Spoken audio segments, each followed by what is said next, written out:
It's time for Retraction. I'm Antoine. I'm Jamie, and we're reversing course through discourse. Otherwise known as the podcast where one of us is extremely sore. Very, very sore. So sore, it was very difficult to make it into the office. Okay, I'll bite. Antoine, how sore are you? Or you kind of answered that. Why are you sore? That's the question. Why am I sore? Because I went for a long run for the first time in 2 years. Wow, good for you. Good for you. I have not. Yeah, my shirts are a little tight in the midsection. Well, yeah, it was a great idea to begin with. And the reason I decided to do it is because I've been indoctrinated a little bit. I fell down a YouTube rabbit hole about slow running. I don't know if you've ever heard this concept. I have a mutual friend. Oh, you had sent me a video of our mutual friend who is a guest on the show, I believe, had shared with us a while back. I'm going to say it was it an elderly Japanese fellow who was doing the slow running around a track, and there was a whole segment on it. That's a long time ago. Yes. You remember that? That's a very long time ago, though. Yeah. Is that even on the pod? Is that? No, that was when we worked together. Yeah, that was a long time ago. Yeah. Well, I mean, I had forgotten about it to the point that I didn't even remember what you're just talking about right now.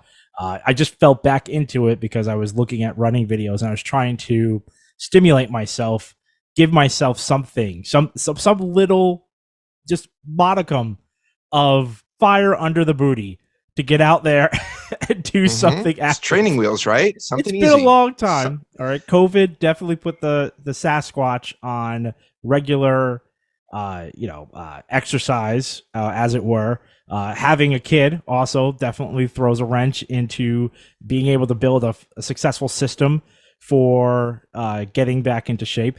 And the thing is, when COVID hit, I was right at the beginning of break. I was basically wanting to go back to zero because I wanted to qualify for Boston, and I needed to basically take my running completely. Debase it is not the right word, but to basically just break it down into nothing. I just this is everything I know about running. This is everything I've been taught about. Antoine was about to go pro, guys, and then COVID hit, and that's his excuse. I had the Nike. I was really about to sign with Nike. I had the contract in hand, and COVID just shut everything down. Yeah. No, you don't need to be that kind of pro in order to qualify as an amateur for marathoning. Now, look, do you need to have do you have to want to work towards it? Sure. Does it help? I will say to have had experience as an athlete that you of running in the past? Yes, it does. Go on. What are you about to say? No, your whole thing here, in my mind, is the reason why I always put off exercising. I will always find the most mundane thing that I have to do. Could be anything. It could be like I have to go outside and do something, or I have to go out to a function, and I'll say I don't want to be sore for that. So clearly I can't start working out today because I have to do this thing in a day or two. I actually think you're worse than me. For some reason, the mood always strikes me where weak. I'm like, yeah, it is weak. It's a weakness. That's a real weak. That's a real weak sauce. And so what I tell myself is, well, I don't want to be sore tomorrow. Yeah, I feel like working out today, but I don't want to be sore for this tomorrow because I won't be at my best for so and so. I kind of put it on other people in my own mind. Okay. I have to stand for a presentation on Wednesday, and I don't want to ruin it for this person, right? I don't want to be at my worst for this person because I care so much about this person. I don't want to have to gingerly get up from my seat and have everyone laugh at me. They're all gonna laugh at you. So anyway, I started looking up, some of the benefits to slow running because I wanted to invigorate myself to try and do something new. Am I going to be able to maintain this and get into enough shape to start running marathons at a speed that is required to qualify for Boston? Only time will tell.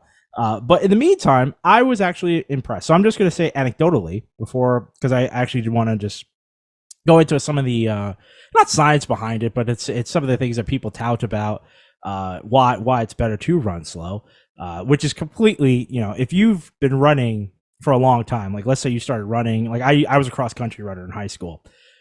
And back in the 90s, the whole education on how you train to run and what you do, I think most of that has been overhauled. But the one thing that hasn't is that if you're running short distances, you definitely need to, not need to, but like for sprinters and what have you, the prevailing logic there is to run hard and run fast, like to basically push your body till its breaking point, and that way you will essentially, you're like creating another upper layer, like another upper limit to your respiratory capacity. So it's like the harder you run, it's basically like lifting weights, right? Like you lift the more weights you lift, the stronger you get. It's like the harder you run, the stronger you get in terms of being able to run hard for a longer period of time. And that's the way we were trained. Like when I was a high school runner in the 90s, it was about running as hard as possible in order to run faster for a longer distance, or be able to basically hold up running at your extreme for as long as possible. And slow running is like the complete antithesis to that, which falls in line with the aging body as well. So there's definitely, the slow running is that wouldn't be for sprinters though. I mean, probably not. I mean, I don't want to say if it can or can't. I mean, I feel like you have to be explosive for a sprinter. You have to be explosive, exactly. So yeah, you're right. It probably isn't something, but it's. Well, I guess what I'm talking about more is along the cross country distance, which is a 5K usually, or like your minimal race distance almost. Do you know of any professional marathon or long distance runners in the Olympics or anything that have adopted this as a training style that have medaled? Now apparently, yes, apparently a lot of professional marathoners do use slow running as part of their training method. Yeah, apparently they do, according to basically, I mean, this is I haven't read an article. Is it like the legs day of working out at the gym? Yeah, probably. Yeah, probably. I mean, it's something like that. But I mean, look. Say you could run. I'm reading from this. There's a slow running article. It was in Women's Running. Okay, and I thought it did some cool things. Like it says, like, say you could run 5K in 30 minutes. That's a pace of 9:40. For your easy long run should be about 12-minute miles. So the slow. Okay, so you're basically adding like a quarter less of what your normal pace would be. So it's like that 80% threshold in terms of what you want to do. So basically, if you're saying the slow running would be defined for the average person of running 1 mile in 12 minutes. Basically, yes, that's exactly. Well, it's people are trying to understand, like, what is slow running? What's the difference between walking, a jog, slow running? What is the difference here? Is it like just a step that's why I put it out jog? Because I'm saying it's basically what your race pace might be, but minus like like they said, it was like a 9-minute race pace, and then your slow pace is about 12 minutes. So you're adding about 3 minutes to your per mile. That's what I'm saying. Is it 25%? Why are you making me do the math right now? It's yes. I think because then why? How does this help our listeners, Antoine? How does this help our listeners? So listeners, if you are running, if you could, whatever you can run a mile at today, the slow running version of that would be to add 25% to your time. Basically, yeah, something along those lines. And then what I thought was really cool is they talk about what are the benefits of slow running.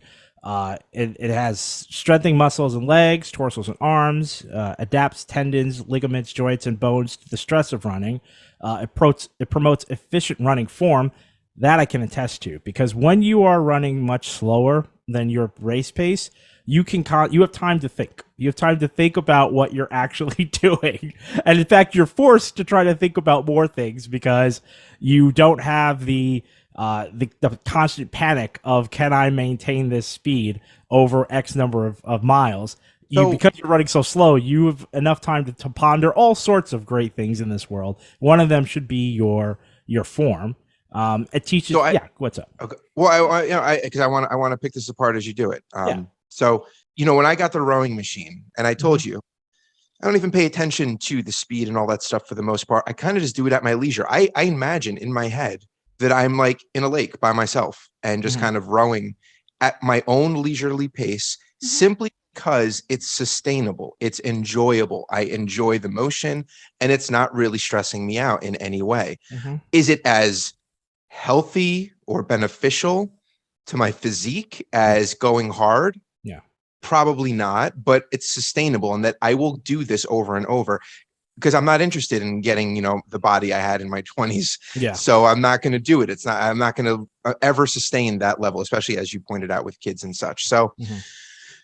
is this slow running, because it seems like you're trying to make the case, not so much that it's sustainable psychologically, Mhm. but that it's actually healthier. And I'm It kind of is. questioning, It is. tell me why it's as healthy or at that level or maybe healthier. Yes, they definitely say that it is healthier, and that's I think it's the next point I was going to say. It says it trains the cardio, respiratory, and muscular system to work more efficiently, and that is massively that is big, that's key right there. Because you're Uh, not stressing it out. exactly, Like, because you're so so this this is is so like a this yeah. baseline to build from. Well that's sort of where I wanted to get to. Like if a Well, professional runner was yeah. like, I'm going to stop doing my normal training and just start doing slow running, would that be beneficial to them? Or Well, that's what they're saying. I mean that's part of it. The essentially when I was talking about a little earlier when I was saying that when you the way we used to train, which is about pushing yourself as far as possible for as hard as possible, uh, it's not sustainable. That's the thing. It's that you cannot get your system when you're pushing it at its extreme to make the leaps and bounds that are necessary to sustain yourself over the course of a very long run. So, like you said, again, this is more about half mile, like half marathons, marathon paces.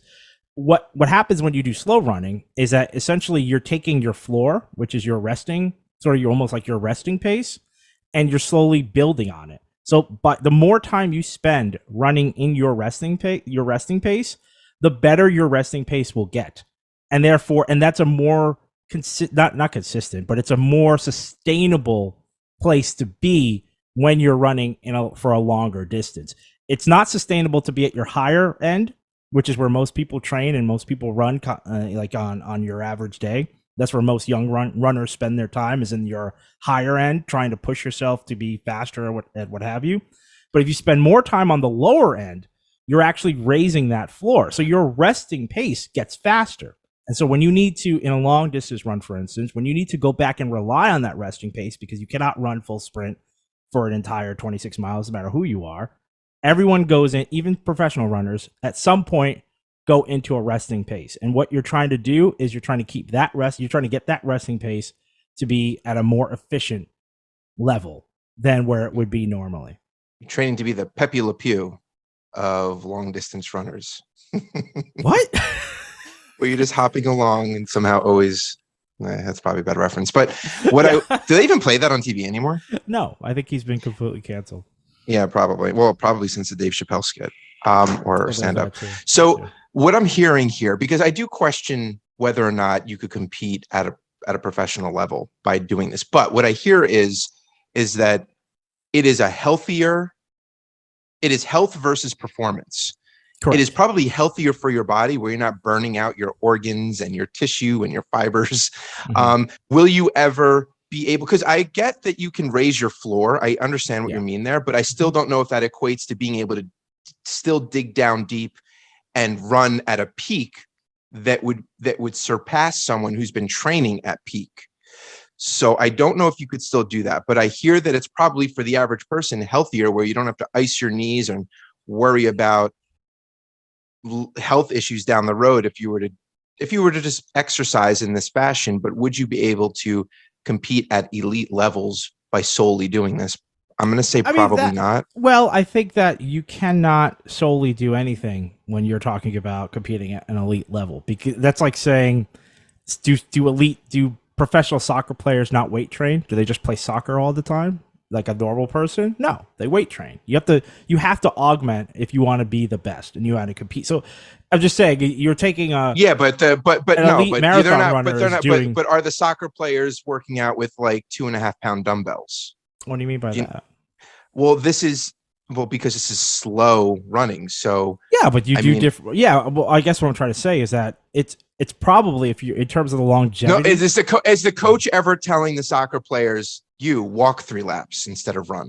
Do you know what I mean? Like, Well, they do different things now. I mean, now you like, for instance, like when we were kids, you did stretching before you did activity. Now the prevailing theory is you warm up, you do the activity, and then you stretch afterwards. So Well, I mean, you it's warm stuff. down. No, you never just stop running. Yeah, we never did that. But with soccer specifically, when I would play, Mhm. is you would, do your warm ups, your calisthenics and all that kind of stuff. You hop around like an Right. idiot.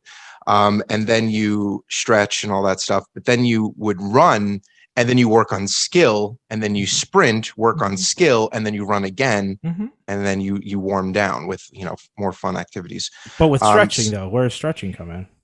Stretching was in the beginning and at the end. Right, It that's was my part of point. your You would warm not down. do the beginning anymore. Like that, you would not do. Like that's not recommended anymore. That's my point. No, Is things are? I'm just saying things. well, things have change. changed, but I'm saying, yeah, I I hear what you're saying. I could see this being worked into the routine, but this wouldn't become the routine. But for you, it is the routine Well, yes. So as a person who's an amateur and is never going to get a contract with Nike, because of yes, COVID. because of that. Well, yes, because of COVID. Because of COVID. Let's be honest with the yeah, listeners. I Because don't of COVID. anticipate to win any marathons anytime soon. But here's what I maybe Puma. Or Adidas maybe. But Oh no, don't poo poo on Adidas. Come on. Here's another thing that's interesting. In general, runners have an estimated 25 to 40% reduced risk of premature mortality. However, a 2015 study published in the Journal of the American College of Cardiology found that consistent, slow, and moderate paced runners had an even lower risk of all-cause mortality than non-runners or strenuous runners. That's just more to the health aspect. I was going to say that's speaking to health. Yeah, I'm performance. compounding the health thing because that's what the average anyone who's listening to us right now is probably not. Maybe we do have an elite marathon. I don't want to sell a short. We have congressmen. Yeah, well, following us now and stuff like that. Check it out. Check the followers. Yeah. We have elite. We have elite people here. Well, I will say this. Don't give bad advice to for our Olympic potentials. I will say this. I do know for a fact that a lot of elite athletes have extended their playability, the period in which they can play their sport, longer than athletes in previous eras due to a lot of isometric training in particular, which is essentially slow movement, concentrated exercise on joints and various aspects of the body, as opposed to just every day all out, get stronger, get faster all the time. So I'm just saying that augmentation right there is probably akin to a little bit of the slow running process where you want to trick your muscles, right? That's what they would always say. Don't do the same routines over and over because muscle memory and repetition doesn't necessarily continue to get stronger. You're just becoming accustomed to that movement or that exercise. Mm-hmm. But I would say this is more. No, I would say this is more. It's not about tricking the muscles. No, I would say it's more. It's literally more about the deliberate. Tricking, but yeah, well, I think that this is more about the deliberate, sort of reinforcing of the bones and the muscles through these types of exercises. Work it into your routine. First of all, if you're just a normal person like us trying to just like stay in moderate acceptable shape, then this is fine to be your routine. But if you are training for something, it could, to Antoine's point, raise your floor at a resting state by working this in and saying, okay, body, when I do rest, this is what that looks like. That's exactly right. Yeah. There you go. Which is an overall healthier mindset and a healthier cardiovascular space to be in. So I'm sore right now, but I know that I've done the right thing. I'm sore in the right way. One day you did it once. I mean, here's my testimony. Here's my testimony. It's been about 2 years. When I was, Antoine's sore and he's doing a podcast on it. So hold on. When I was, I'm seated. I'm in a sitting position. When I was when I did actually try to go back to running, maybe about a year ago,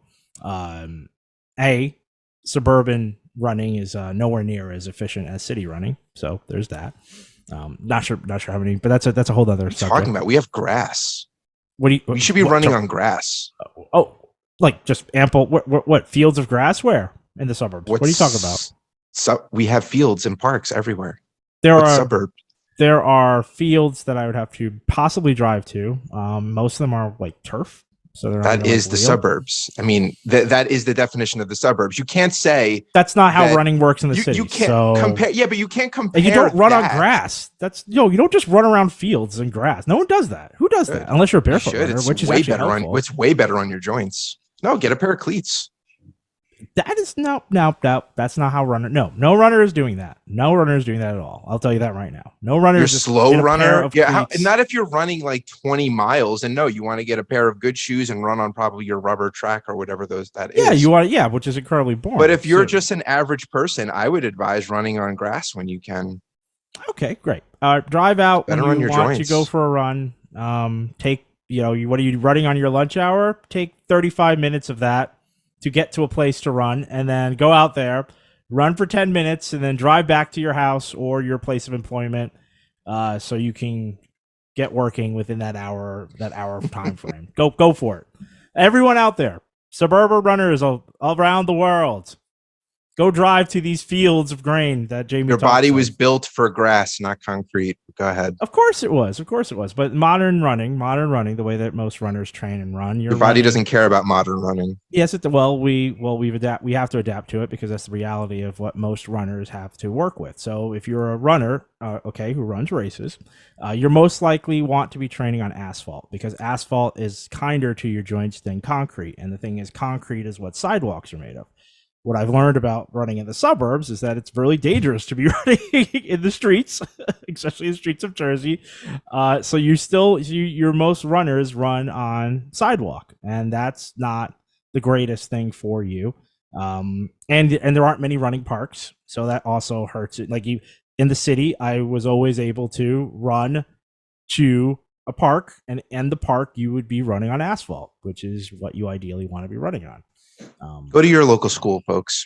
They have a track. They have a track. Yeah, they have a track. Some of them, yeah, but they don't always open as early as many runners like to run, especially if you're a long distance runner. You just go. What are you talking about? They're gated. They're fenced usually, at least in the areas I live. Oh, okay, yeah, all right. So Jamie's got a lot of he's got a lot of out there stuff. I think that is all out there stuff. He's got. I'm just talking about regular people. If there are any runners listening to the podcast, you know what I'm talking about. What I will say, back to what I was originally trying to convey, when I was running my regular pace, or at least trying to get back to a regular pace, I was definitely hitting a wall at about a mile because it had been so long since I've been trying to run, and that when you're that out of shape, it was very difficult to get beyond a mile at pace. Having done a slow run yesterday, which is it's been about maybe 7 months or so since my last excursion out trying to run, while slow running, I was able to hit 6. I was able to tap in 6 miles. That's right. I was able to tap in to. Did you walk at all? Yes, of course. Yeah, you have to. Okay. Yeah. Yeah. I mean, definitely. I mean, there were definitely some periods of walking, but. That's overall, like impressive. That's crazy. I would say, but I will say without a doubt. Not without a doubt. I will say without embellishment that it was about 70-30 for a run to walk. So that was impressive. I was just saying as a personal testimony, slow running. When you run in that resting block, definitely allowed for me to hit, a considerable mileage without necessarily having the haven't had much in the way of training. So I will just definitely say that was very impressive. There you go. Congratulations. That is good. That is good. Something to it. So, yeah. I enjoy walking. I could probably walk a long distance.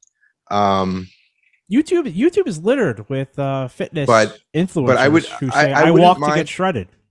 Tons of videos. I walk to get shredded. Sure. I don't know what that means. It means that's how they maintain. Yeah. I really.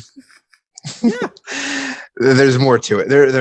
I'm just gonna go out on a limb and say there's more to it. Walking is how they get shredded. I don't even know what does shredded mean.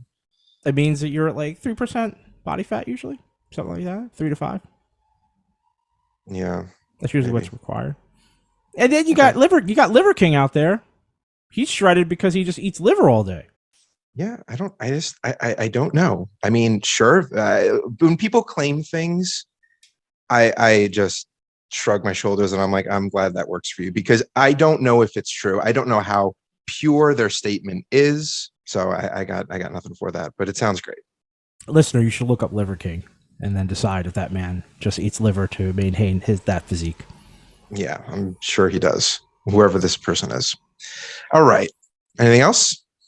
I got other stuff, but I was gonna let you go if you got something that's. Well, I got two things, but I'll start with one. Yeah, and then sure. We'll see where we are. So I might be late to the game on this one. Not sure if you are. Let's see if I can get through this without laughing. Let's go back to 2013, simpler time. Have you ever heard of HitchBot?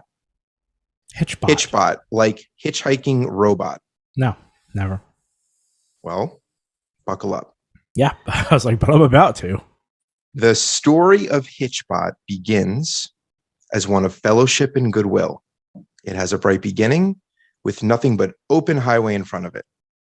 It successfully hitchhiked across Canada, Germany, and the Netherlands. However, at some point, HitchBot exited that highway of optimism and took a dark off-ramp leading to an end in violent death that is shrouded by mystery to this day. In 2015, HitchBot attempted to hitchhike across the United States of America.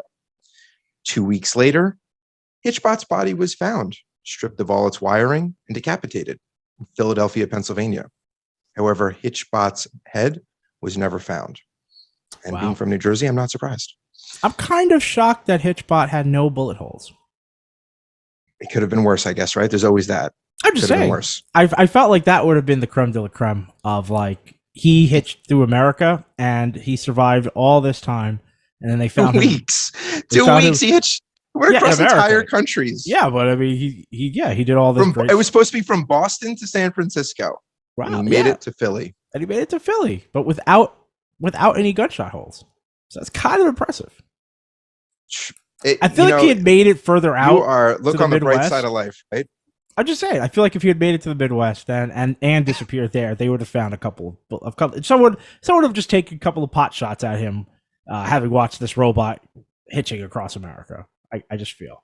But anyway, he still had an untimely demise, or she, or they. I'm not sure. They. Okay, I don't know. I'm just trying. Well, they could have said trying to offend. Yeah. Well, and to that point, let's give HitchBot more than a name. Imagine a cylindrical body composed mainly of a plastic bucket with two flexible arms and two flexible legs, all attached to that bucket. The top section is transparent and contained a screen that displayed eyes and a mouth. And to evoke a sense of trustworthiness and basically to exploit human empathy, it had a child's car seat base so that it could be easily transported. They say HitchBot was a social experiment designed to be a travel buddy. But when I was reading about this, I really wonder if it was meant to test the limits of our patience. It couldn't walk, but it would hitchhike by asking anyone nearby to carry it, like a child. It would engage in basic conversation and continuously recite random facts, like a child. And it made me think how annoying this thing would be to travel with across country. And then I thought, if it never turned off, if there were no laws protecting it, if there was no emotional connection, if there was no recognition of its sentience, all the worst traits to push your buttons, none of the protections that a living being has. I'm just saying this could have been an experiment to test human boiling points between cultures. And clearly the US wasn't having it. We got a lot of stress in our society. I mean, and what do you think about that? Like, do you think that it is a testament to the different countries that visited, how long it lasted? Do you think it just met a coincidental demise by someone who got fed up with it? Because this thing, you would pick it up, you buckle it in, and then it just starts talking, asks you questions, starts stating facts, and it's like powered, it's solar powered. You plug it into your cigarette lighter, like it just keeps going. I mean, to me, that would drive me insane. Yeah, well, probably, especially the kind of people that are picking it up. Philly, is it mostly truckers? And no, it was anyone. You would just drop it off. Where do you drop it off? On the side of the road. On the side of the road. I think it was like a thing that people would recognize.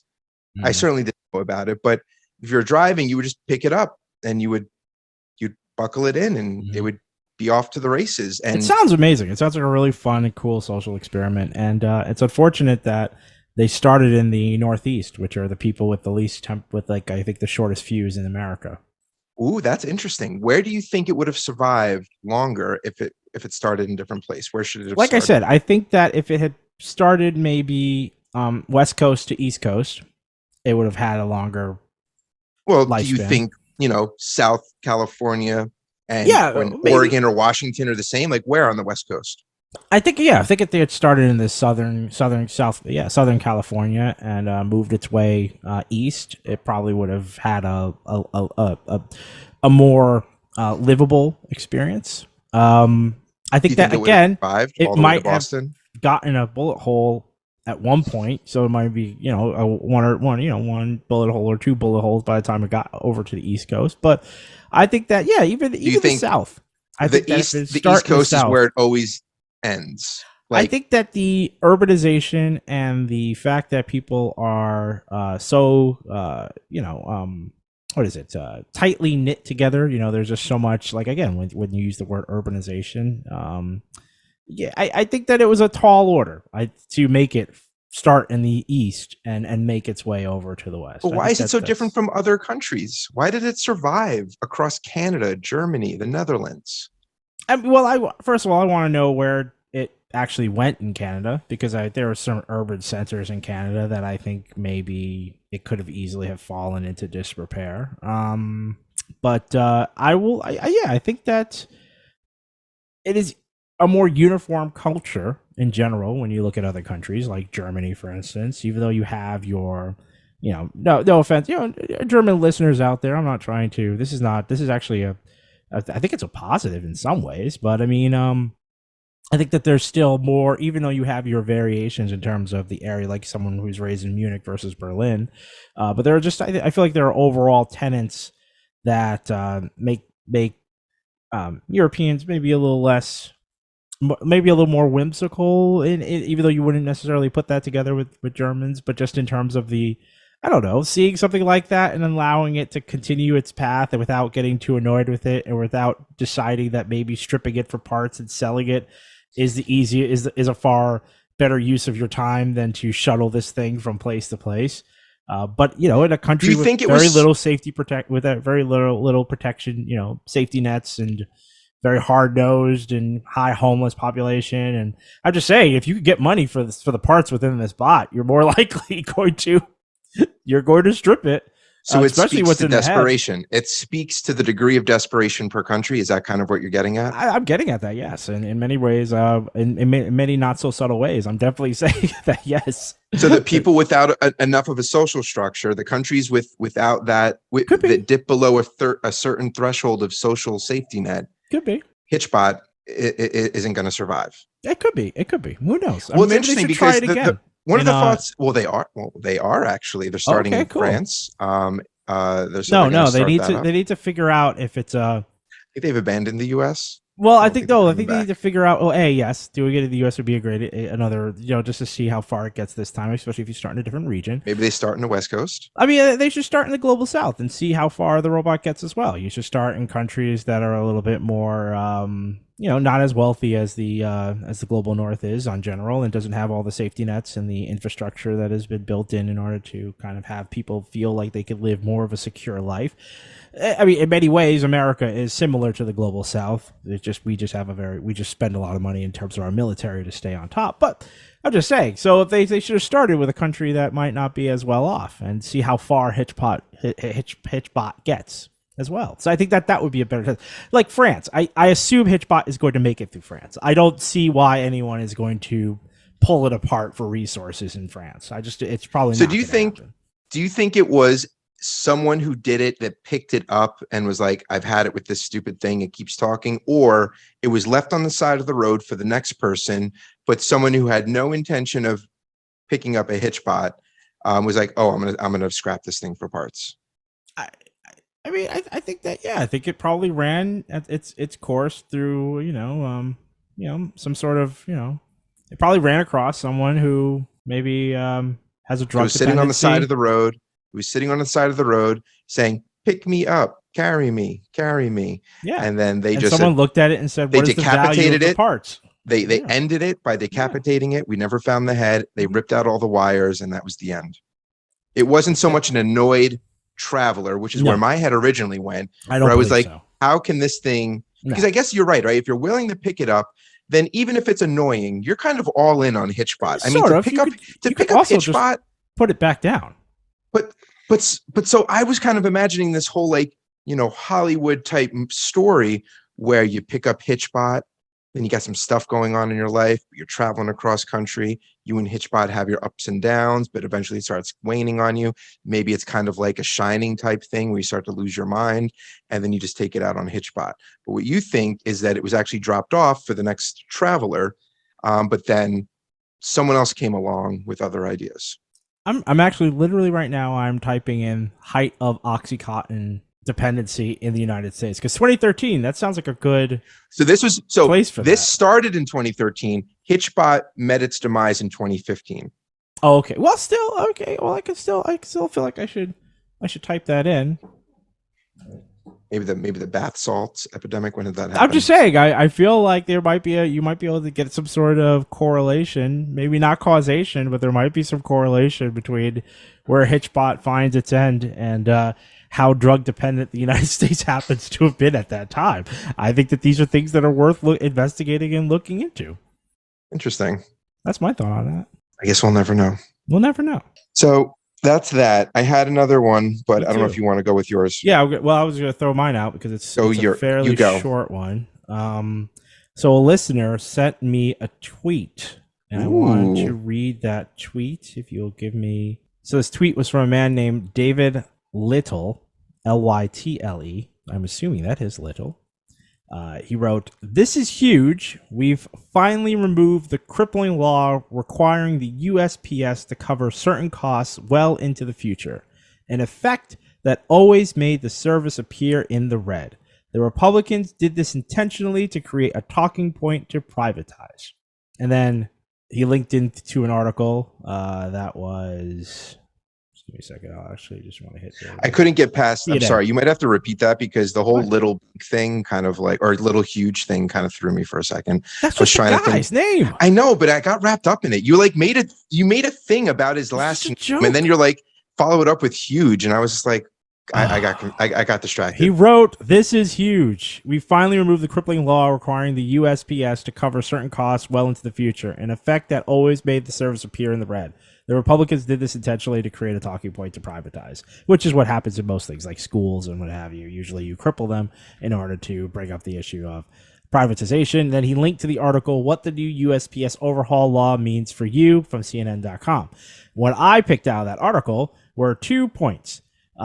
Right here, it says in the article, "The bill is woefully insufficient because it does nothing to improve mail service. It takes the pressure off of the Postal Service to better understand and to reduce its costs, and it doesn't sufficiently empower the Postal Regulatory Commission, which right now is very small and has very tiny resources compared to the Postal Service. The legislation will also require the USPS to create an online dashboard with local and national delivery time data." Now that I made a lot of jokes about because I felt like they're going to basically take their newfound freedom and contract out the Domino's company to get that Domino's pizza tracker app. And then whenever you send mail, you're going to be able to link into Domino's to look at your piece of mail as it goes through the various zones of tracker, the red, hot, to the delivery to your door. I think that's going to be very, very neat. So what? All right. So what are the freedoms? Here's the thing. The only thing the act did, this is what I think is ridiculous too, that everyone's like, oh, it did all this stuff. All it did was free them up from having to pay benefits to workers. Like, I shouldn't say benefits. It's either health benefits or it's retirement. It's one of those two. Well, I mean, those are benefits. Yeah, but I want to be specific about that because that was actually really important. Just hold on. So this bill removed the requirement for the USPS to pay this is it. Either one of those, retirement or health benefits to its employees. So hold on, here it is. The Postal Service Reform Act will require retired postal employees to enroll in Medicare when eligible, while dropping a previous mandate that forced the agency to cover its healthcare costs years in advance. So now they're going to have to go into Medicare. Oh, So after you retire, the Yeah. USPS isn't going to pay your health benefits anyway. That's interesting correct. because there are private companies I know that do offer that, and that is rare. Usually Yeah, they very cut. rare. I'm sure it's a Yeah, leftover. Yeah, yeah. like That, but pensions. some do that as a competitive edge. Interesting. I didn't. Is that common for government jobs to do that? That I do not know. I just know that all I can speak to Because is that's this. interesting. Because I mean, That I don't because know. it is so rare. It's like, yeah, I kind of get it. But if that is common amongst government jobs, then it does feel more targeted. Do you know what I mean? Like, I want to Yeah. be fair in a sense. Like, if you're trying to make them a profitable entity, then doing something that is atypical, like that would be a place to look at first. But if that is common amongst other government agencies, then yeah, I could see the point to say that this was, this was done to cripple them. I also don't know why. I don't know the person you read, Mr. Little. He said that this was meant to cripple them No, in he some was saying that respect. the initial ask to have them have to cover employee this particular employee benefit into retirement was there to make sure that the postal service was always in the red. Oh, so that he's saying that this is a good thing then. Yes, he's saying it's a positive thing, which it is. It's a positive aspect of Medicare, first of all, it probably needs to have a little bit more robustness from our lovely government in terms of getting to that, Medicare for all package kind of thing going on. So you're saying, yes, remove the stipulation or whatever from the USPS, but then increase Medicare, like make Medicare better. Yeah, I would say that that's definitely something that should be considered. That's definitely something that we need to be working on. But what I would say personally is that this is, while yes, this is great to have them have these savings, but for the bill to push them to now do a tracker app, it's sort of like, why? Like, what is that? I don't think that's the biggest issue concerning the postal service. The modern day postal service is the fact that I can't domino tracker my mail. I don't think that's necessary. I don't think that's. I mean, they have the app. I don't know if it's. I haven't checked it recently, but when I moved to the new house, I like got all this stuff, and theirs was one of the apps I signed up for, and it would tell you, they would actually scan everything that was going to be in your mailbox, and like that day or the next day, and you would get like, they look like photocopies of the front of every envelope that you would be receiving. And so it was interesting to see. It was, I lost interest in it because I don't get mail through there very often. It's usually FedEx or UPS, and those apps I would check. Yeah. Because it's either that or Amazon, right? That you're getting stuff shipped, and you would track there. But I guess if you're getting something from the USPS, having a better tracking app is definitely nice. It's not. It's a nice app. Is it the reason why I don't use them? Absolutely not. That's more like the relationship building with various companies that would use them instead of FedEx or UPS. Because I personally am not, and I don't know if I speak or represent the majority of people. I go to the post office periodically. There are people in line. I assume people are using them. A lot of people. Right? For various reasons. But me personally, my experience is that I don't ever really use them. And if they wanted to increase their usage, they should probably work with the private sector more to be a competitor to a FedEx or UPS. Do you think that's fair to say? I mean, I think that most people, most people. I'm not sending letters to people. That's what I was about to say. Most people don't do letter mail, and most people, exactly. Most people aren't sending packages. But when you are sending packages, you usually will opt for a lot of the more finer things in life that are presented to you via a FedEx or UPS, and that's because you go, like you said, you go into the postal service and you'll see a massive line of people waiting to ask various questions with a single teller operating for those to receive those questions and to do all the business. You walk into a FedEx, there's like 3 people behind the counter, and everything is a lot more easily laid out, and they'll take the package for you, and you can pay them to package it for you, and then they give you all sorts of options in terms of being notified in terms of there's a lot more amenities that are built in when you use those services over the United States Postal Service, because and again, it's because they just do not have the budget to operate at that level. So it sounds like, I mean, this isn't a new tune from you, Mhm. but it sounds like you're saying that you should increase the funding of the USPS so that it is on par or superior to FedEx, or I'm not going to say FedEx because FedEx constantly loses my packages, but Mhm. UPS. Mhm. UPS is pretty solid, at Well, least I in my mean, like, hey, experience. they're limited in the way that they can set their pricing, which I actually think is fine, because they are a government service and they are effectively a loss leader for the transfer of information from a essentially bygone era, but something that is still A loss necessary. leader? I don't know what that means. Loss leader. What do you mean by that? Like the USPS is more of a symbol than it is like I don't want to. I'm not trying to downgrade it because I think that they serve a vital purpose in terms of getting information to especially rural areas, because like that. So that's the thing. The USPS is going to lose money because they have a mandate, a government mandate, that they have to service all routes. Whereas FedEx and UPS can just say, yeah, that route doesn't make any money, so we're not gonna do it. We're not gonna Sounds like send the any packages. USPS should be an internet provider. They could be. That could be one of their mandates. That could be something that they could be equipped with in order to help boost We revenue. should think Sure. about rural areas, and like I get mail from the government. I get bills in the mail. Yeah. Um, Yeah. Pay stubs, things like that, like Mhm. from your employer. Yeah. And I wonder if, I'm assuming that's only a thing because in rural areas there are still people without internet, maybe. Because it's not a given that you can say everyone has it. Yeah. So that Oh, you still need absolutely. to send. So you still need. My point is, you still Yeah. need to send things through the mail. Yeah. Because that is one thing that everyone has Yeah. is a Or just mailable sometimes. Yeah, location. but sometimes there are packages that need to be delivered as well. But like you said, yeah. I mean, the internet might be spotty, so yeah, there could be a number of different reasons. The I point still get is, things. I do get packages periodically delivered by USPS, especially anything international will come through there sometimes. yeah. I'm So it just does. saying they're mandated. So that my point is that they will always lose money because they will have to always take routes that don't make money. That's my point. So in that way, they're always like a But that's symbol. infrastructure, right? I mean, that's what's. Well, I mean, Yeah. I don't know if that's. I mean, I don't know if that's infrastructure. I mean, Well, that's where. that's But I'm saying that's where taxes go to. That's why we. Because if everything was profitable on its own, then we wouldn't be taxed. Isn't that right? Or is that not right?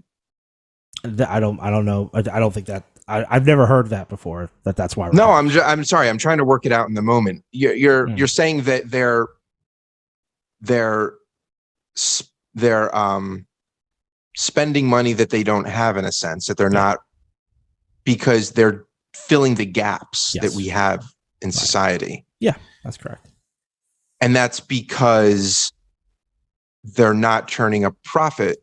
And now why would that be? Well, I'm saying you can't turn a profit on an unprofitable model, which is what they're forced to do. Well, is there a profitable model? No, Oh, so there's then, no yeah, then profit, and that's taxes have why to pay for that's it. why FedEx and UPS won't go there, because there's no profit in going out to a there's a guy who lives 30 miles out, I don't know, rural Idaho, and the postal service has to deliver mail to him.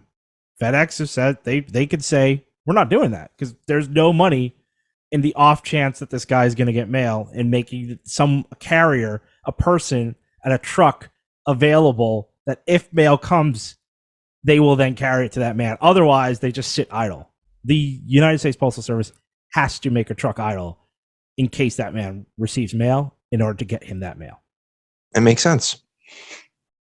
So and then by that's what I'm saying. So they're always going to be a symbol of like America because they're one of the oldest institutions of the country, but at the end of the day, they will always lose money, more or less. Are there countries that are comparable to us? Are there countries comparable to us where that man or woman would not mail? I don't know. Would not get mail? Sure, tons of countries that don't have infrastructure or don't have the money and the means. Comparable to us. Oh, right, comparable to us. That I don't know. I don't know how the mail system. I actually know nothing about competing postal services in other countries. It's actually the one thing I've never thought about before. I've never thought to look into it. I've only spent time studying the United States Postal Service, because I think it's, I mean, again, maybe it is because it's so unique, but also because there's a lot of opportunity that we could do with it without necessarily needing to look at what other countries are doing with their postal service, because I would assume that their postal services are also losing money in one respect or another, because they can't. Yeah, I assume Does across our country, does everyone get mail delivered to their door, or are some more rural areas required to go to the postal office to retrieve their mail? that I do not know. That I do not know. I assumed that they had to actually go to that person's place of residence, but perhaps maybe in the modern era, maybe delivering to that post office is good enough. But I guess still, to the point I'm making, that post office is only in existence because it's there to service that rural community. There probably is no FedEx and no UPS in that area because it is unprofitable to have a location there. Or FedEx, and I've had it where FedEx and UPS have the USPS deliver for them. Or maybe that too. Yeah. I guess. I mean, this all goes back to my thing is always about postal banking. I mean, I will always be a diehard postal banking advocate. I don't know what that is. Well, it's too much for this episode. I will go into what that is in a different episode. But it is, my point is, it's one of the many arms that the United States Postal Service could venture into. It's places that it used to occupy. The United States Postal Service in the 60s and I think in the 70s had a banking arm. So you could bank with the Postal Service. And that was one of the ways in which they actually were able to make ends meet in terms of that loss, having always being in the red. But these are things that have been slowly stripped away from them in order to promote the privatization of the mail. So, yeah, I guess that goes back into, I mean, I'm assuming that not everything that the government does is profitable. Sometimes it's just an expense to keep our society running. Well, that's if you believe in a certain ideology. Through tax dollars. Not all ideologies believe that. So I mean, that you're literally speaking to a specific ideology. That's not. Well, like you have highways, right, and we have tolls, but then we pay taxes that also go towards those roles. So it's like this double tax in a sense. Yeah. And so does everything the government does have to be profitable in that way? There are people who believe that the government should not enter into any form of business. Wouldn't it be less burden on the taxpayer if we kind of just funded it through taxes only, and it was only exactly what's needed to run it and not generate a profit? Because the profits could be reinvested, I guess. Like, I don't know, like, help me out here, because I'm thinking about this on the spot. I guess if you were to generate a profit, you could reinvest those into R&D or something, and it's kind of at the discretion of whoever's generating that profit, whatever government agency, to do that. Or as long as you're capped on, or you just have the government pay. As long as you're capped on executive pay, yeah, exactly, right. Or you would have the government. You would have everything funded through tax dollars, exactly how much operational costs would be in everyone's salaries and everything. Mm-hmm. And then the government would then dictate, like, this is how much money for R&D will go to each agency. Yeah. Like more from a centralized position. Rather than like if their post office is super profitable, then they can afford more R&D because that's how it is. But then this other thing isn't, but it's also critical. It just doesn't generate profit, but you don't get any R&D, so you don't improve. Right. Shouldn't that level of research, development, improvement that would be beneficial broadly be dictated from a central authority rather than who happens to be more broad, because it's all part of the government? And but I think it's a hard thing to. I think that's a hard position to put the government in, because again, nobody's an expert in all things. You're going to have people who have more experience in one arm of the government over another. But I'm saying if a particular model, like, say, I'm having trouble here, but if a particular model like mail delivery was positioned to generate a profit, and then another thing that was critical too, it just, the model doesn't give us that opportunity, and because of that will never advance, and the post office will become space age, but only because it could generate a profit. Whereas if you were like, no, we're going to fund it through taxpayer dollars, you're going to get what you get, and then the central government will say, I'm going to allocate evenly R&D dollars to you guys so you can both advance. But just you might not advance as quickly as you could have if you were allowed to capture all of your profit. But some then endeavors you'll have are more expensive than others. So I'm just saying, at some point, even if you were to say I'm going to do it proportionally, but on paper, someone is getting more funding than the other. Because I'm just saying, not all endeavors are equal in terms of their expense. So, like, if we were funding the NIH, for instance, and all that drug discovery, no, they won't all get not operational costs. They all get what they need. I mean, if one is $2 billion and one is $100 million, you'll get what your money is. Mm-hmm. But if one is generating $100 million in profit and the other is in the red, it doesn't mean that the one is in the red just doesn't get better. So you want to rob, frozen in time. So you want to rob Peter to pay Paul, but it's not, because it's all publicly funded. Yeah, I get what you're doing saying, us a disservice. But I mean, I don't know why you'd want to punish an agency for being profitable. If you, I don't know why it's punishing. Like, I get that at that level, that's like saying if you work in a corporation and one team is more profitable than the other, and then the CEO is just like, well, my hands are tied. This one team is more profitable than the other. I guess the other team is tanking, even though it's critical to our business. Yeah, well, and it's just an expense to keep it running, but we need them. But they're not profitable, so they don't get any dollars next year for their concentration. Yeah, but I think the concentration should be not necessarily about propping up the red line of an unprofitable business, but looking at an unprofitable business and saying, how can we make it semi-profitable, or at least to the point of where it breaks even? Because the thing is, there are many things you could. The thing is, it's not like a lost cause. There are many things you could do to have it break even. We just don't do it. So that's the thing. It's like, before you even get into that thought experiment about taking money from someone who's doing, like, gangbusters or something, and giving it to someone who's not doing that well. The people who are not, the parts of our country and our government that are not doing very well are not doing very well by design. It's not an accident, and it's not something that people are pulling their hair out to say, how can this be? Why is this happening? It's because they're being underfunded, and they're being underfunded on purpose. Do you think every agency that the government operates could be profitable? It has a profitable business model. Break even. I don't want to speak to so cops, right? Their revenue from fines, yes, right, tickets, stuff like that. Yeah. They need to be profitable. If they are not profitable, then we need to make them profitable. How would you make them profitable? You have to. I think. Well, I think you need to stress on the public. Yeah, I mean, I think that's. You know what I mean? Though? Do you see what I mean? Yeah, but I think those are two different things. Because I mean, but it's all government. That's what I mean. That's what I'm getting at. Is that. But that's not all federal these different government. Services. Yeah. Well, we're talking about FBI, the federal then government. The U.S. Marshals, FBI. Sure.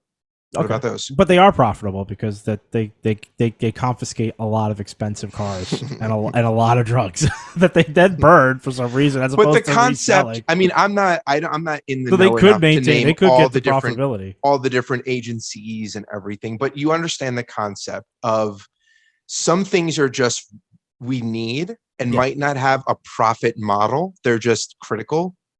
Yeah, and but some things by nature are. But I think we need. Does that mean that one should advance more than the other? But when it's all contained within a government or like a corporation. I do not think you can throw the CIA, the FBI, like in a corporation, the Postal Service in the same place. But like a corporation, right? You work for a sales team, and then you work for any other team. Yeah, the sales team generates profit, revenue. Yeah, right, revenue. Yeah, the other teams are supportive. They do things, they're enablers, just like all the other agencies. They're enablers, but they don't generate that revenue. Right. And so does that mean that no one else gets budget? No, of course not. The CEO and the C-suite say like, oh no, this is what you guys get to spend. Yeah, sure. But that's what I'm saying. For government, should it also work in that way where it's more evenly, even if one is a powerhouse? Well, the government has many different avenues to revenue. For instance, they have the tax. You have the different levels of taxation. So I mean, the government is already getting money at different levels from different from wealthy people versus poor people in the country. Yeah, but it's underfunded, right?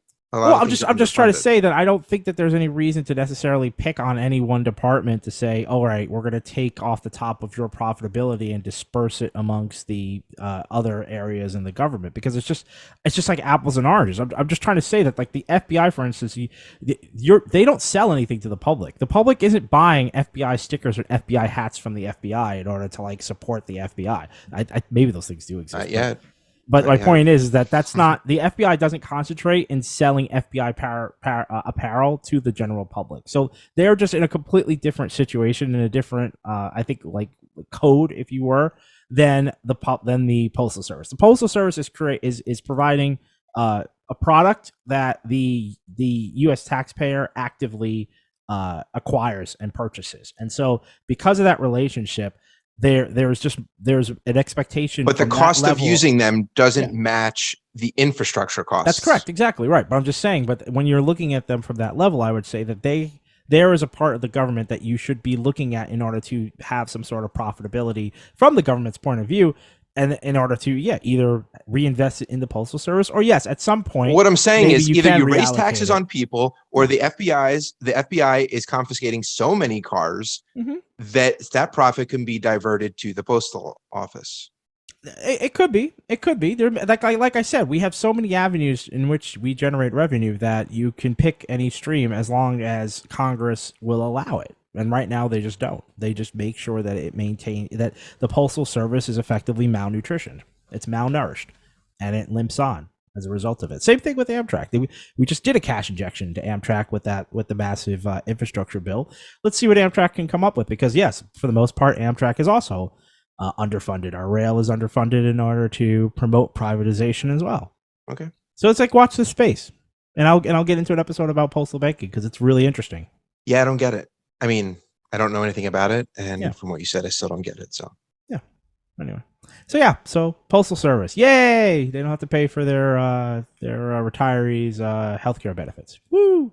there you go. There you go. It's a win. All right, what do you want to do? But you got one more, right? I got.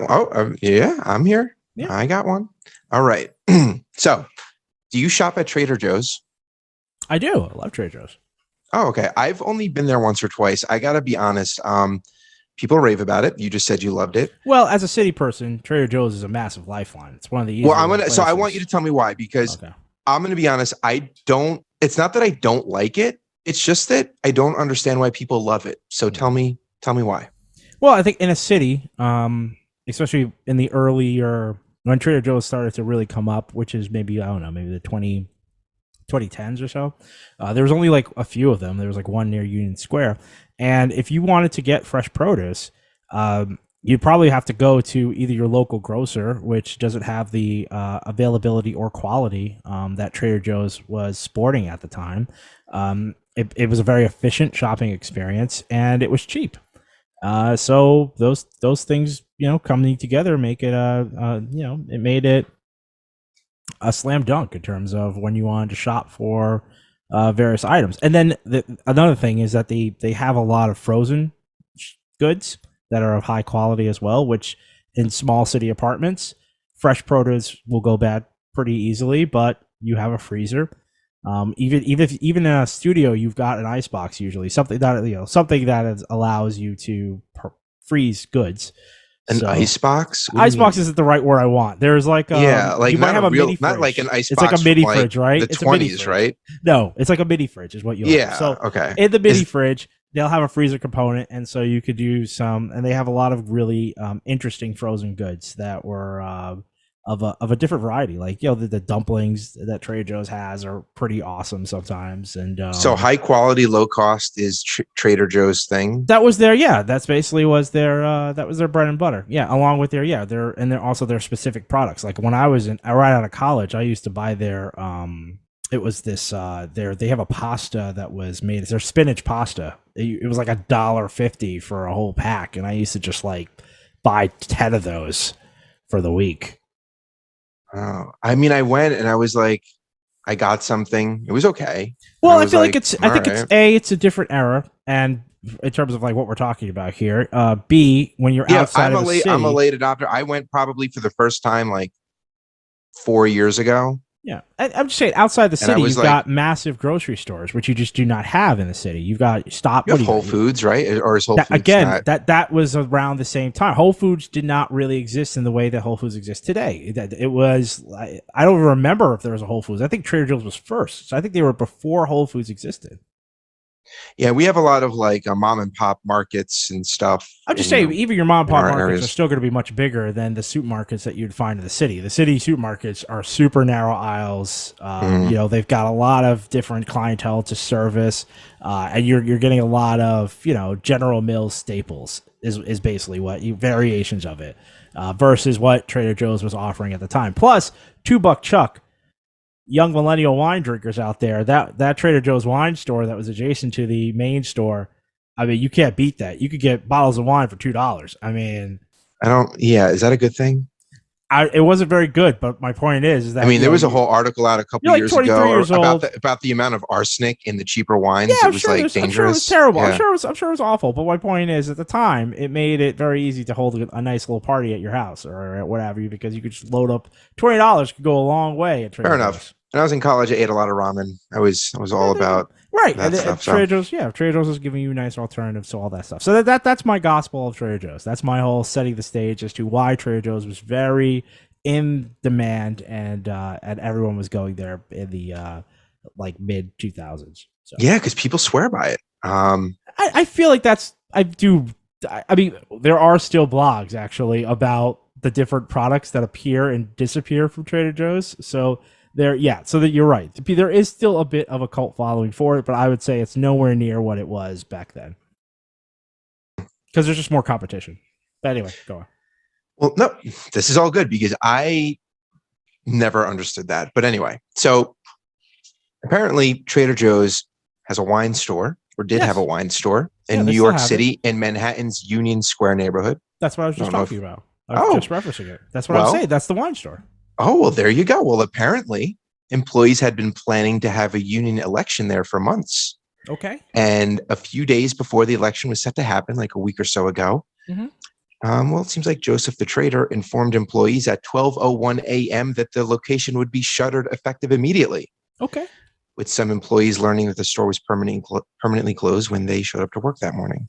That's unfortunate. Yeah, I'm sure so they'll many be sued for tampering with unionization. So I hope those workers can get it on the lawsuit. Well, many are taking the move, like you're kind of implying there, is that Trader Joe was trying to close another one of their outposts, thinking that they were going to organize. And two other locations recently organized, with a third being set in Colorado soon.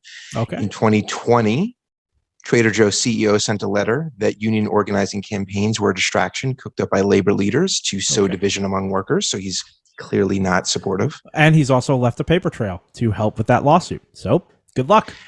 Well, for what it's worth, Trader Joe is saying that the closure is not union related and that it claims that it's due to underperforming after 15 years of operation. The United Food and Commercial Workers countered. The United Food and Commercial Workers countered by saying that nobody closes a profitable store in the dead of night with no notice for their employees. NYU owns that property and said that there's several years left on the lease. Observers question the timing, considering that college is reopening, holiday season coming around. That's like half of annual sales for that type of liquor store. And others are saying that it's a common union busting tactic. Very common. Yep. But proving that an employer is violating federal law is hard to do in court. And the penalties, even if convicted, are so low that it's looked at by many corporations as a cost of doing business. That's fair. So Trader Joe's isn't alone. Chipotle, Starbucks, Amy's Kitchen, Walmart, they've all been doing the same type of stuff for years. There is a state law in New York that requires employers to give 90 days notice of closures affecting 25 or more workers. Okay. But there's also a lot they can do. There's a lot that they can do to get around that, paying people, apparently saying, okay, we'll pay you for the next 30, 90 days or whatever it may be. Yeah. But it's still closing. Sign something to say that they won't join a lawsuit or something. Yeah. Probably. Yeah. Put something like that. Sure. They may do that. So they're doing it. And there are plenty of closes that happen. So clearly whatever laws are on the book. Like you seem in your reaction to that, like, oh yeah, they're fine. There'll be a lawsuit. There'll be a class action lawsuit, whatever there is. But it doesn't seem to matter. I mean, Trader Joe's is a massive corporation, so I mean, even the lawsuit and after they fight it, yeah, you're right. At the end of the day, will it be a drop in the bucket for them? Possibly, but can it still be a massive PR nightmare if done properly? Yup. And can you make sure that PR nightmare snowballs into Will it though? Will it? I mean, larger? Starbucks. It's I didn't possible. even hear these other ones. I heard of the Starbucks. Well, I think that these Nothing things are in the happened news there. all the time. I mean, the Starbucks things have been pretty evident. I mean, people have talked about the Starbucks unionizations up and down. I feel like they have, the but sphere. Is there impact to that? I think it definitely has tarnished Starbucks' name. I mean, and it's starting to hurt Apple as well. There's no doubt. I mean, the thing is that these companies, especially when you put in Trader Joe's, Starbucks, and the Apple Store, they constantly try to output an image of progressivism with regard to the way that they treat their employees, offering, and this is how they attract these types of employees. They offer either like college tuition reimbursement. They offer various things for health insurance, like they give health, like Starbucks, for instance, gives health insurance to like part-time workers, and there's various other types of reimbursements towards either like going on for further education or higher education or what have you. And so at the end of the day, they're still courting a lot of public sympathy for being these like corporate do-gooders, and that definitely is embroiled in their brand. I mean, I think that's I think that would be I think it's, you could always say, all right, is Starbucks going to close? Like, is the brand, the corporation, going to necessarily shutter its doors or whatever after all these lawsuits, or because of public opinion is turning against them? No, because you're right. Your average person in a wealthy community who has a Starbucks is going to go there every day regardless of what's going on. So those stores are going to be safe, but Starbucks doesn't survive on those wealthy outpost stores in whatever neighborhood. Those are more about branding. What they do survive on is the high volume that they get from urban centers, and urban centers in particular, people who are going to be paying for a $7 latte are also people who will be like, you know what, you guys are dicks. There's a lot of other places to go. I don't need to get this $7 latte from you anymore. And that's where their pocket will start to bleed. I think it's in those places which are valuable and necessary for these brands. So I tried to think about this, right? Because one of the questions I was going to have is like, is there anything else that could happen? Is there anything else that should happen? Or should the employers be allowed to do this, right? Always trying to look at the other side of this. And I'm noticing that a lot of these things are always in reaction to mistreatment. It's not like you're starting with well, of course you would have a union, right? 25 or more, you get a union. Not is in this there country. But yeah, and this is kind of, because I don't know a lot about this, but it stuck out. The more that I was reading about this, I'm like, this seems weird. It seems like almost like a union is a penalty in a way. Is there a different way to go about this? Where to who? Because you have an employer, right? You have that. an employer, and he's starting his own business, and maybe it's a giant corporation. I don't know how it all works, and I'm sure there's different scenarios. But then your workers want to unionize, and now all of a sudden you're like, wow, my company is now kind of taking a life of its own, and I have to now negotiate with myself in a sense. And so I can I get that. Like, I get that, right? You want to maintain absolute control and do whatever you need to do to increase profits and make yourself rich, right? That's kind of what they do. And then you have, what about the rights of the people that are working for you? You don't have a right to, just do that to them and bend them any way that you want to get your profits. But it does seem like a penalty in a way to say, well, if you don't do right on your own, then we're going to unionize and organize. And it just seems, I don't know, is that weird? Am I thinking about that wrong? It seems like an odd scenario. It seems like not an efficient, we talk about rights. I think we talked about it in one of the episodes about nature and animals, but it was like defining your relationship. Right. That's the way that you put it. And I really like that. It's like, it's an alignment of your relationship. So you know where each party stands. But this one seems to be a penalty. Why isn't it more I think there's regular? a couple of Why isn't it more things. typical? Well, I think there's a couple of issues with the the picture you've painted of unionization. One, it's something that I always kind of fight back on because and it's not. I'm not picking on you particularly. I think this is just a very American. No, thing educate. It's not an educated thing to do. I'm just saying it's more about, we always position it with this. We start with there's this plucky guy who just wanted to start a business, and then he his company is just running away from him. I only say that because we're talking about Starbucks. But you only need, no, I'm not saying that because I don't want to apply it to Starbucks. Let me clarify that. Okay. I'm saying that because that's where these are happening. But I'm pretty sure that you only need 2 people to start a union or something. No, like you need that. no, it's a percentage. But I thought it was like you only need people to advocate for something like that. No, it's a percentage of the workforce needs to sign unionization on declaration cards, and then there's it's a real big process actually, and it takes years. It's not based on how many people. It's a percentage of the people that work at the company. I know that for a fact. 2, no, not presented by a union, but want to be. If a majority of workers want to be a union, they can select a union in 1 or 2 ways. If at least 30% of workers sign cards or that's petition, the percentage I just referred to. They blah blah blah blah. So 30%. That's the percentage. But yeah, hold on. Mm-hmm. You still have to have a vote. Signing the cards is just the beginning. It's weird. No, I asked the question into Google. Mm-hmm. How many people are needed for a union? And the answer is 2. And then it gives. I don't know how that's. But then it gives that answer. So the 30% is what you were saying percentage. It seems like 30% of the workers need to sign that. Yes. But that's just a percentage. I assume there needs to be a floor to that. Well, what's 30%? And if 30% is 2. Oh, yeah, sure. Yeah, okay, yeah. If 30% of the workforce is 2 people. So it looks like 2 is the floor. Yeah, well, it's not. I mean, it's 30%. All right, it's not 2 people. Well, it's at least 30%. Those 2 people need to be 30%. Well, if it's 2 out of 2, that's 100%. So I think it's 2.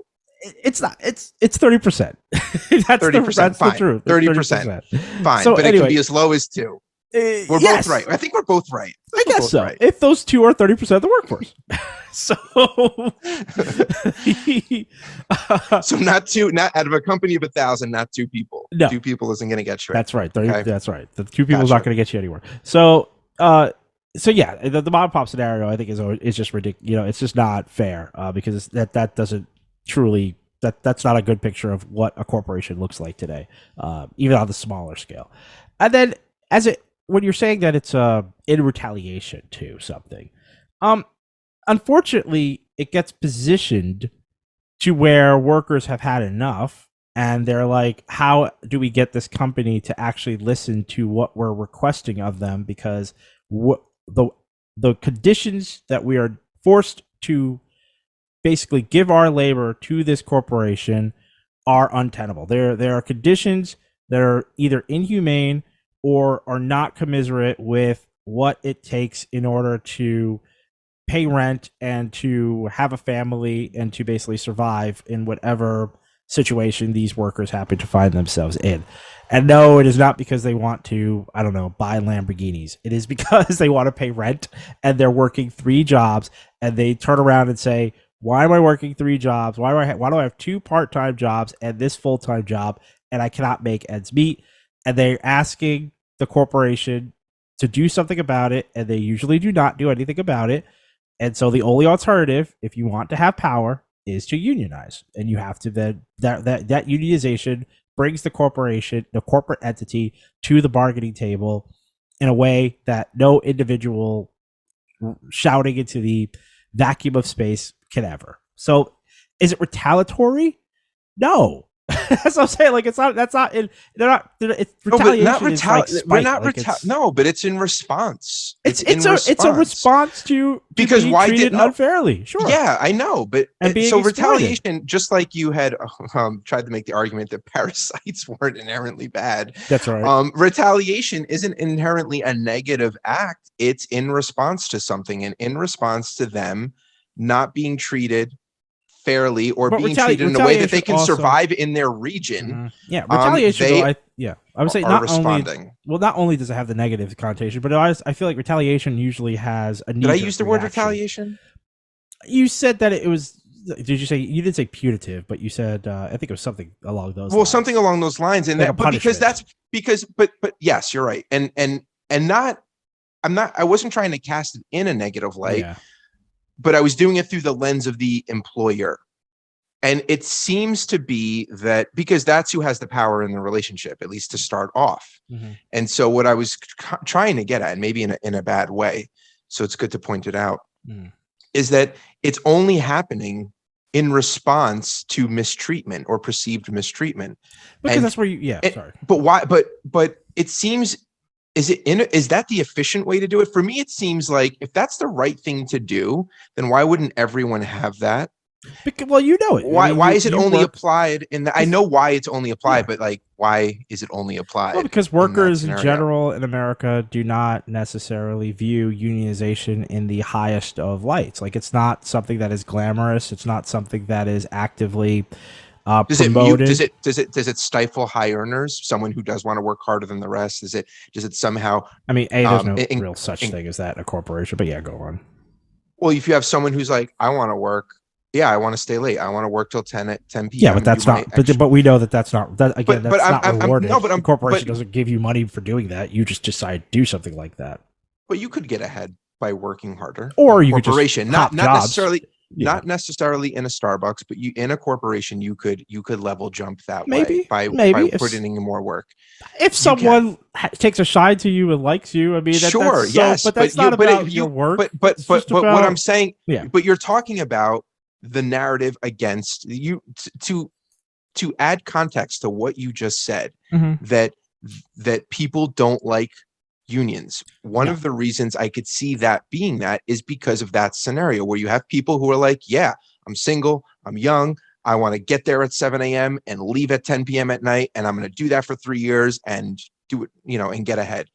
And that the perception would be that they wouldn't be in a situation to do that. Is that a fair point to make? And if it's a fair perception to have, what do you say to that person that says that? That's the propaganda. And what do you say that's the propaganda. Yes. I mean, that's the thing. I mean, the reason you the ones that want to go, quote unquote beast mode and I mean, well, that's because anti-unionization has had probably 40 years of propaganda to work that into the cultural zeitgeist.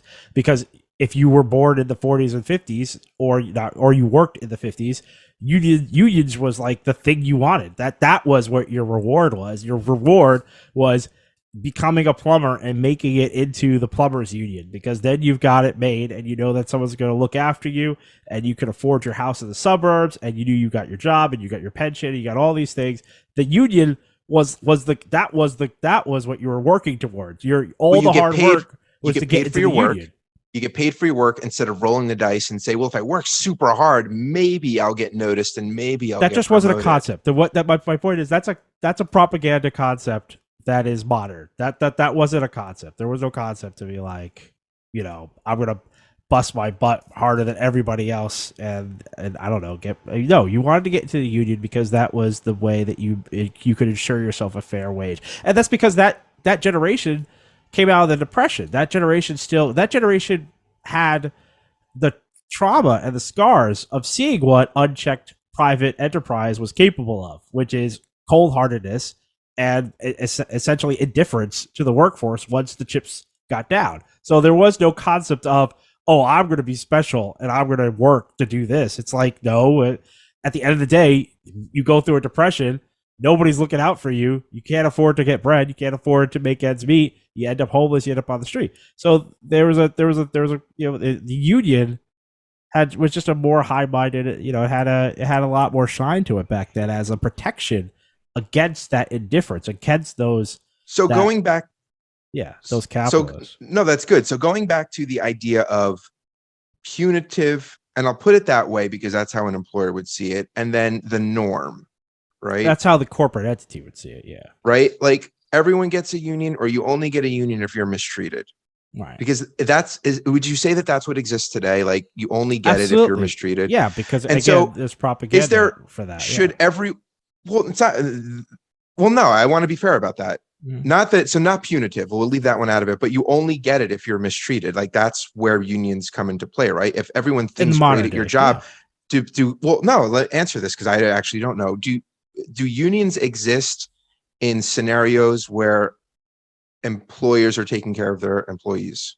There are long-standing unions that have just existed for as long as the profession. But those basically been generated around. from mistreatment, right? Those. Initially, yeah. That's what I mean, right? No one is like, okay, I love okay. it here. I see what want you're a saying. union. I see what you're saying. Yes, from a historical standpoint, and yes, even modern day, you're right. I don't think there's ever been a union that was just simply created and the employees were just being paid 3 times as much as anyone else to do the job, and they had ample vacation, and their health benefits were covered. And then everyone was like, you know what we could do on top of this? Let's unionize exactly. Well, that's kind of my point. Maybe someone was smart enough to say, hey, let's lock in these benefits before things go south. Down. And lock it down and let's get that union in right now so that they can never pull these back. I don't know if anyone was ever that smart, but yeah, you're right. Traditionally. So that's my point, right? And so what I'm getting at is then if that really is a way to lock it down, right? Should, in the most absolute sense, should everyone have a union, or are there lines to be drawn, right? Is it more of a union to say, listen, if you work anywhere, I don't care if it's landscaping, retail, or corporation, government, whatever it may be, everyone's got a union. They have to engage with this union entity to hire you, right? Or is it, you got to have 25 people or more, or 1,000 people or more, or whatever it is. The reason unions exist is because there's just not enough federal protections. So, I mean, if you really wanted to talk about, if you wanted to get rid of unions in the right way, it's to basically add these into federal protections for what workers are entitled to across the board and force all corporations to abide by it. And that would be a way to dissolve unions, and now it's just federal protections. It's law. Yeah, which is just laws. It's not negotiations anymore. It's like you have to do unions came out of the fact that the government refused to take on that opportunity. The government just said, hey, we'll protect unions and we'll create a space that allow for unions, but we're not going to take on that ownership of actually abiding and figuring out what the right thing should be for workers to receive. Clearly a union, as they exist today, are able to account for nuance in industry, in that particular company. Sure. Something that federal laws would never be able to do. That's part of their flexibility. That's part of their flexibility by doing it this way. So do you think that federal law could replace a union, or maybe limit it? It might not in certain sectors. In certain sectors, it might always be necessary because, I don't know what it's like to work on an oil rig. I don't even know if those guys have a union, but I'm just saying in jobs that are incredibly dangerous. I mean, I think it could be dangerous to push that into the government to say that there needs to be some sort of oversight there because the nuance will get lost. So for those kinds of jobs, I definitely would support the continuation of unions. However, for your average worker, like your retail service worker, like the fact that retail workers feel the need to unionize right now, it means like that the government has definitely fallen behind in terms of making sure that corporations have to pay a decent wage. Raising the minimum wage is just not enough at this level because you're raising it to what was a normative wage back in the 90s, not what is a real wage today. So there's just a lot of things that the government's just left to the wayside. So it sounds like what you're saying is unions. I'm going to put it crudely, so you correct me, and it's no mark on you, right? Like unions are probably best suited for positions that could cause harm. I would say so, yeah. But in everything else, a simple see a lot of people unionizing for a decent wage, which shouldn't really be a union issue. Which shouldn't be a thing. Yep, it's just the way. That's the best way to get it. It's not done. You're not saying people at Starbucks or people at Trader Joe's are putting themselves in harm's way. They're not being asked to lift 200-pound boxes over their head. It's not even about that. It's just that every time you make a coffee, you're not looking at losing a couple of fingers. Okay, if it was something of that level, sure. Now, here's the thing: I support unions because the government's never going to come in and do this. The government is just too in the pocket of these corporations. They're never going to go against them and really raise and create these kinds of minimums that would effectively make unionization not necessary in the retail space. Hours, right? Like how many hours? How many hours you could work? I mean, again, here's the thing: universal healthcare. How much paid time off you have? Universal healthcare would go a long way. A federal maternity minimum would go a long way. Things like that. Parental. Sorry, you're right. Parental is the right way to say that. Yeah. So, federal parental leave would go a long way. You add these things up, and then it gets harder for corporations to essentially browbeat workers into having to take very low paying jobs just to get these types of benefits, these types of life saving, necessary benefits. That's the thing. You give these kinds of universal protections to workers, and yeah, so Starbucks wants to pay $15. It's like, all right, I'm not going to take that because you can work anywhere because you don't have to worry about needing health care or a retirement plan or anything through this corporation. You are literally just going to go work for whatever retail space pays you the most because you're not dependent on these corporations for all these other life necessities. You're a free agent. So it's like, good luck. That's why corporations will never support that kind of thing, because they know that once workers no longer need them for retirement, leave, access to healthcare, their days are numbered in terms of ownership over salary. Salary is just going to be it's going to be almost a non-negotiable at that stage. It's Where does always that going to be money? the highest bidder. You're probably not going to like this question, but where does that money come from? You're saying What the money? government is going to supplement this, or the corporations are going to be forced to pay this, which means they pay their higher ups lower. Which one is that? No. The government creates these things. The government just says that if you own a business of 100+ workers, you have to give them 6 months off for parental leave. You just like other companies, just like other modern global north countries. You have to say if you are going to retire, the government should do a government retirement plan. They should do a government pension, not Social Security in this way. It should be like something that's more robust. Take some of that military money, I say, fund that into a pension plan for everybody, so you don't have to worry about this garbage 401ks that have never been tested. Still an experiment. People don't really realize that, but it is what it is. And healthcare. Once you don't have to pay these premiums to these corporations to negotiate with the insurance companies as to what benefits you're going to receive, and there's just a flat benefit because we have universal healthcare.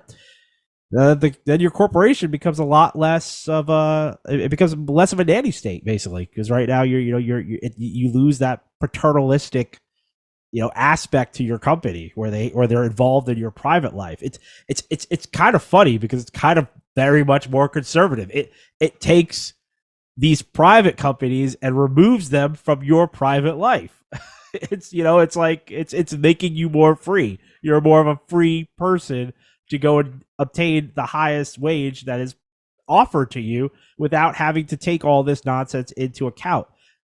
Well, it's interesting because the conservative viewpoint, and I might get myself into trouble for saying this because I'm not totally indoctrinated into it, but they want small government, right? They don't want government in their life. And I assume that means that what they're thinking is that they're responsible for their own life. But in reality, what's happening is instead of the government, it's private industry is in their life. That's correct. That's where the reliance is, which they have less negotiating power with. They don't have a vote. They don't have taxpayer dollars. At least, I mean. But if you're wealthy, you're more closely aligned through subsidies. They do, but they don't have any say over that. Right. But they're trading government for something they have less control over. But in their minds, they think they have more control over because they're equating that control over. Well, I'm spending my dollars here. I choose to work here. I do that stuff. It's less of that. I'm talking when we talk about like wealthy Republicans, it's more about by putting more reliance in the private sector, their dollars are in the market. So the more profit, wealthy, but that's not where the votes are. I mean, yes, okay, sorry. If we're going to talk about lower where the normal rank and file people are, that's just propaganda. Well, I mean, I wanted to do it justice by not just saying it's just propaganda, because then people are like, well, that's just a talking propaganda. Like, what do you mean by that? And what it is that you're not getting, you're ceding control because you have more influence via your taxes and your votes over government and your representatives than you do a private entity. That's exactly right. And the private entity, you could choose to work there. You could choose to spend your dollars on their products and services, but in reality, it's not the same amount of control. And it's not a choice because it's probably one or two major companies in your area. So you could choose to not work. I guess there's that. I mean, that's the choice. The choice is you could just, I guess, not make money, but you're most likely going to be forced to make money. It's one way or another. And that choice is is less and less in many areas as monopolies, uh, as monopolies monopolize. So yeah, you've ceded control. You cannot vote out the head CEO of a particular company if you don't like them, but you can. It is interesting that, if you were to take like a libertarian point of view where you're like, all right, I want all government out of my business and I'm going to be self-reliant. I don't really know what that means, because does that mean you barter? Does that mean you hunt? Obviously, I don't know. Are we really giving libertarians the light of day? Well, is that the extreme of the That's the extreme movement? Well, it's the extreme of being ridiculous. Sure. I guess. Well, my point. I guess what I'm trying to get to is where, because I can't ever pinpoint this with someone in the Republican Party when I try to, and it's all right. Well, where's the line? Do you see no use for government? Is it just interstate commerce? Is it just defense? Yeah. Are those the two things? I would say they would say yes. Yeah, more or less. I would assume they would say yes. Yeah. So Sure. it's to be the what's the person, it's not a moderator, it's not a mitigator. What is the person that helps two people that are having an issue? Mediator. It's just a mediator of states issues, of interstate issues, and then to help Which they would say should not happen. They would just say states should govern themselves. But what happens if you have two states that disagree, right? Then the Fed comes in and tries to mediate. Well, then those states go to war, rally up those militias. We're gonna have a old-fashioned. But we joke about it. But then, okay, that's it. Then is that really what you want to bring it back to, where the states have all the right? But I know you scoffed off. But I mean, when you try to think about, all right, what's your version of society if you had everything you wanted? Because if you play that scenario out, I don't see it being sustainable as a nation. Like, what is that? It's not. I mean, look. But then I don't. But then I don't. I want to be fair to it and say, like, what am I missing? But I can't ever. It's hard to get someone who's. It's too. I don't know. It's mired in. I mean, look. There is going to be a level of ignorance in it, and I don't say that lightly. I want to give full deference to competing ideological frameworks within our country, and the traditional. I mean, states' rights is kind of saving people right now with what's happening. Yeah, sure, it is. I mean, because that's why. I mean, that's why it exists. It exists to thwart government consolidation and overreach, which is essentially what's happening now. And that consolidation and overreach is being propagated by a party that claims to be champion of states' rights and to not have the government necessarily come in and be able to just say you could do this, you could do that. I mean, there's just a lot. There's a lot going on in terms of that, but I don't want to get sidetracked. I want to go back to the original position of a true Republican.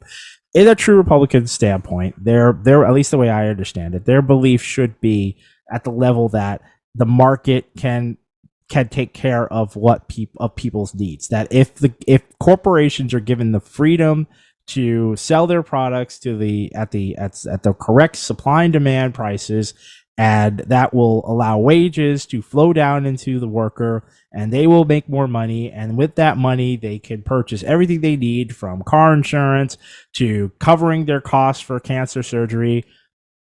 And then it just snowballs into this high-minded utopian society where everyone's wealthy and everyone has money. And I don't know, that's a c'est la vie situation. But that's just not. There's no science to back that up. There's just nothing to prove it true.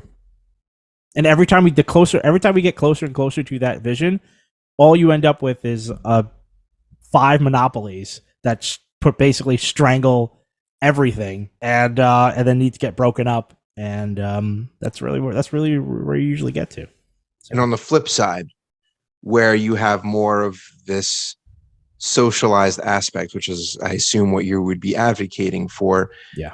Is there also no proven use case of it, or are there other countries you would point to and say they're doing it? There's lots of countries doing it. There's lots of countries doing it. Yeah. Yeah. I'm just saying. I mean, any of the Scandinavian countries, which every leftist always points out, they're doing it. Do they have their issues? Do they have their problems? Sure.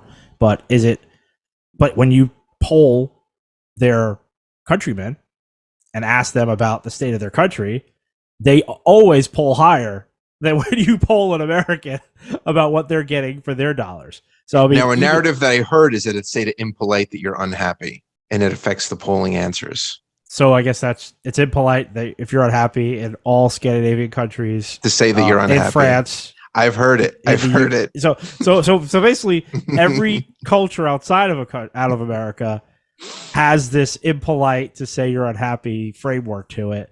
It's important. Here we're honest. Here we get to be honest, and so when we say we're unhappy, we got to believe it, because that's what sets us apart. At the end, we're the honest ones. We're the honest ones. We're the honest ones. Interesting. Anyway, that's an interesting place to leave it. I'm sure we'll come back to that debate many a time. In fact, I mean, at the end of the day, my goal of this podcast is to get someone from the other side on this podcast to actually flush out and to, I don't want to say defend, because that creates this adversarial conversation, which I don't want to have. I just want to know what the utopia is. Right. What do you I want to know what the utopia is and how you get there, and then I just want to ask simple questions as to, what happens to how do you get there without national protections, essentially, which have been tried and tested in this. And the thing is that all those things came from this country. This country is the one who started the whole socialist movement.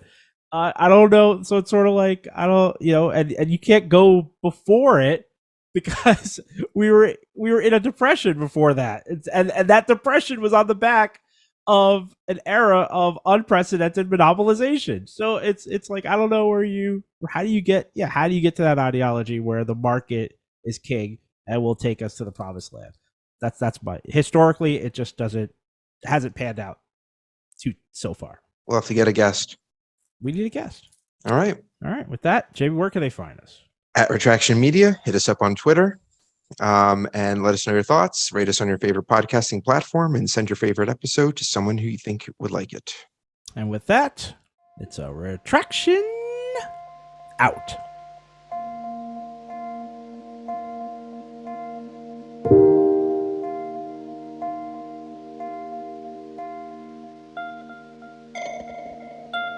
Thank you.